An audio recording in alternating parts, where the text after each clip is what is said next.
జై శ్రీరామ్ అందరికీ నమస్కారం వెల్కమ్ టు న్యూస్ అఖండ నేను మీ కస్తూరి శ్రీధర్ మిత్రులారా పశ్చిమ బెంగాలే టార్గెట్గా మోడీ ప్రభుత్వం ఒడిగా అడుగులేసుకుంటా ముందుకు పోతుంది సరే ఈ న్యూస్ చూడండి ఒకసారి చాలా బాగుంటుంది ఓకేనా మనం ఈ పశ్చిమ బెంగాల్ గురించి మాట్లాడుకునేటప్పుడు ముందుగా మనం ఈ బీహార్ గురించి మాట్లాడుకోవాలా దీనికి దానికి లింక్ ఉన్నది అదేదో కూడా మీకు అర్థమయ్యేటట్టు చెప్తా బీహార్లో ఈ సంవత్సరమే అసెంబ్లీ ఎన్నికలు అయితే జరగనున్నాయి బహుశా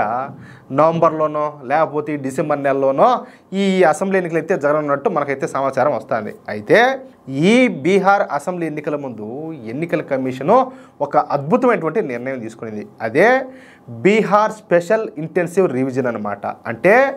ఈ బీహార్లో ఎంతమంది ఓటర్లు ఉన్నారు ఉన్న ఓటర్లలో ఎంతమంది చనిపోయినారు ఇంకా ఎంతమంది బతికున్నారు ఆ ఉండే వాళ్ళలో అక్రమ వలసదారుల యొక్క సంఖ్య ఎంత ఫేక్ ఓటర్లు ఎంతమంది ఉన్నారన్న విషయాలను తెలుసుకొని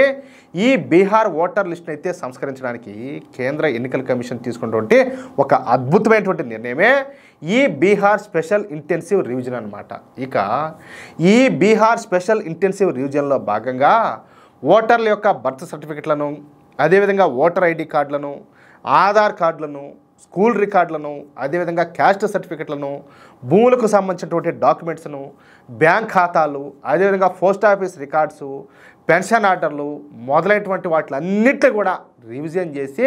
వాళ్ళు ఓటేసేదానికి అర్హులా కాదా అన్న విషయాన్ని కేంద్ర ఎన్నికల కమిషన్ అయితే తేల్చిపారైన ఉండాలి అర్థమైందా అంటే ఏ మాత్రం కూడా పప్పులైతే ఉడకవు ఇక ఈ బీహార్ స్పెషల్ ఇంటెన్సివ్ రివిజన్ను బీహార్ అంతటా కూడా 100 రోజుల పాటు నిర్వహించుకున్నారు ఇక ఈ సర్వేలో బీహార్లోని అన్ని ప్రభుత్వ శాఖలు కలిసి పనిచేయనున్నాయన్నమాట మొత్తం అన్నీ కూడా ఇన్వాల్వ్ అయిపోతాయి దీంట్లో ఇక బీహార్లో ఈ బీహార్ స్పెషల్ ఇంటెన్సివ్ రివిజన్ను కేంద్ర ఎన్నికల కమిషన్ అయితే ప్రారంభించిందని చెప్పుకున్నాం కదా అంతే దేశం అంతా కూడా బిత్తరపోయేటటువంటి వాస్తవాలన్నీ కూడా వెలుగులోకి వస్తున్నాయి ఎందుకో ఆ విషయాలు ఏంటి అంటే ముందుగా కేంద్ర ఎన్నికల కమిషన్ ఈ సర్వేను కిషన్గంజ్ అరారియా కతిహారు పూర్ణియా నియోజకవర్గాల్లో అయితే ప్రారంభించింది అంతే ఇక ఈ 4 నియోజకవర్గాల్లో లక్షల సంఖ్యలో ఈ ఫేక్ ఓటర్లు అక్రమ వలసదారులు అంతా కూడా బయటపడినారు ఈ కిషన్గంజ్లో ఉన్నటువంటి ఓటర్ల కంటే అధికంగా అంటే ఎక్కువగా 105.16% మంది ఈ ఫేక్ ఓటర్లు అలాగే అరారియా నియోజకవర్గంలో ఉన్నటువంటి ఓటర్ల కంటే 102.23% అధికంగా ఫేక్ ఓటర్లు అలాగే కతిహార్లో ఉన్నటువంటి ఓటర్ల కంటే 101.92% మంది ఈ అధిక ఓటర్లు అలాగే పూర్ణియా నియోజకవర్గంలో ఉన్నటువంటి ఓటర్ల కంటే 100.97% అధిక ఫేక్ ఓటర్లు అయితే బయటపడినారు డబ్బల్లో మామూలు కాదు డబ్బలు వీళ్ళంతా ఏడు నుంచి వచ్చారయ్యా ఈ బంగ్లాదేశ్ నుంచి వచ్చినటువంటి బంగ్లాదేశ్ మియా ముస్లింలు మయన్మార్ నుంచి వచ్చినటువంటి రోహింగ్యా ముస్లింలు వీళ్ళంతా కూడా అంటే ఉన్నటువంటి ఓట్లు లక్ష అయితే వాటికంటే ఈ ఫేక్ ఓట్లే ఎక్కువగా ఉన్నాయి అంటే లక్ష కంటే ఎక్కువగా ఈ ఫేక్ ఓట్లే ఉన్నాయి అది కూడా ఎక్కడ ఒక్కొక్క నియోజకవర్గంలో ఆ నియోజకవర్గాలు కూడా ఎవరికి తెలిసినా ఎవరైతే కాంగ్రెస్ పార్టీ దాని తోక పార్టీలు ఉంటాయో ఆ పార్టీ ఎక్కడైతే స్ట్రాంగ్గా ఉంటుందో ఆయా నియోజకవర్గాలు అనమాట అంటే ఎట్లా తిరిగి మాకు ఓటం అనేది ఉండకూడదు మేము గెలిచారనేది టార్గెట్ పైగా ఇప్పుడు నేను చెప్పినటువంటి కిషన్గంజ్ అరారియా కతిహారు పూర్ణియా ఈ నియోజకవర్గాలన్నీ కూడా ఈ విపక్ష నేతల నియోజకవర్గాలే కావడం ఇక్కడ గమనార్హం అంటే ఈ కాంగ్రెస్ పార్టీయో లేకపోతే దాని తోక పార్టీలో సరే ఇప్పుడు ఈ విషయాలన్నీ కూడా వెలుగులోకి రావడంతో ఈ అక్రమవలసదారుల యొక్క ఫేక్ ఓటర్లను పట్టుకొని అరెస్టులు చేసి వాళ్ళని తిరిగి బంగ్లాదేశ్కి పంపించే ఏర్పాట్లు కూడా చేస్తారు అంటే ఈ బీహార్ తర్వాత నెక్స్ట్ టార్గెట్ వచ్చేసి పశ్చిమ బెంగాల్ అనమాట ఎందుకంటే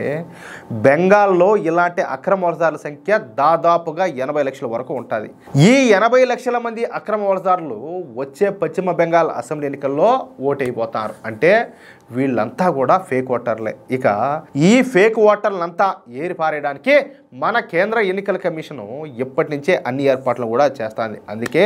ఈ ఓటర్ల యొక్క ఈ బర్త్ సర్టిఫికెట్లు అదేవిధంగా ఈ స్కూల్ సర్టిఫికెట్లు రెవెన్యూ సర్టిఫికెట్లను చూపించమని చెప్పేసి అడుగుతారు అవి ఎలాగో వీళ్ళ దగ్గర అయితే ఉండవు దీంతో ఈజీగా ఈ అక్రమ వలసదారులు అయితే దొరికిపోతారు ఇక వీళ్ళను మన కేంద్ర బలగాల సాయంతో తిప్పి బంగ్లాదేశ్కు పంపించే ఏర్పాట్లు కూడా చేస్తారు అదే గనక జరిగితే మమతా బెనర్జీకు కనీసంగా 50 లక్షల ఓట్లు అయితే పోయినట్టే లెక్క అదే గనక జరిగితే ఏమే ఇక పశ్చిమ బెంగాల్లో బీజేపీ గెలుపుకు అడ్డమే ఉండదు అందుకే పశ్చిమ బెంగాల్ రాష్ట్రమే టార్గెట్గా ముందుగా ఈ ప్రక్రియను అయితే బీహార్లో ప్రారంభించారు. ఇక బీహార్లోనే లక్షల సంఖ్యలో ఈ అక్రమ వలసదారులు బయటపడ్డారంటే ఇంకా పశ్చిమ బెంగాల్లో ఎంతమంది ఉంటారో దాన్ని బట్టి మీరు అర్థం చేసుకోవచ్చు. దీంతో ఇక ఖచ్చితంగా పశ్చిమ బెంగాల్లో కూడా ఈ అప్రకటిత ఎన్ఆర్సీను కేంద్ర ఎన్నికల కమిషన్ అయితే అమలు చేయనుండాలి. అది విషయం. ఎన్ని బాధలు పడతారు ఆ పశ్చిమ బెంగాల్లో ఈ రాక్షసం ఉండడం వల్ల. ఇది పేరే తప్పు. ఈ మమతా బేగం అనగానే పేరు పెట్టుకుంటే ఇంకా బాగుండు. ఈవిడ చేసినటువంటి దారుణాలు అన్నీ ఇన్ని కాదు. హోంశాఖ ఆవిడిదే, ఆరోగ్య శాఖ ఆవిడిదే, ముఖ్యమంత్రి ఆమె హిందువులందరినీ రాచి రంపాన పెడతాంది. మొత్తానికైతే ఈ బేగం రాక్షస్కే చరమగీతం పాడాల్సిన సమయం అయితే దగ్గర పడింది. అది విషయం. మిత్రులారా, ఈ న్యూస్ కనుక మీకు నచ్చినట్లయితే ఖచ్చితంగా ఈ న్యూస్ను నలుగురికి షేర్ చేయండి. అదేవిధంగా ప్రతి ఒక్కరు కూడా మీ యొక్క అమూల్యమైనటువంటి అభిప్రాయాలను ఖచ్చితంగా కామెంట్ రూపంలో తెలియజేయండి. ఇంకో విషయం ఏంటంటే, ఇంతవరకు మీరు కనుక మన ఛానల్ను సబ్స్క్రైబ్ చేసుకున్నట్లయితే ప్రతి ఒక్కరు కూడా మన ఛానల్ను సబ్స్క్రైబ్ చేసుకోండి, సపోర్ట్ చేయండి ప్లీజ్. జై శ్రీరామ్, జై హింద్.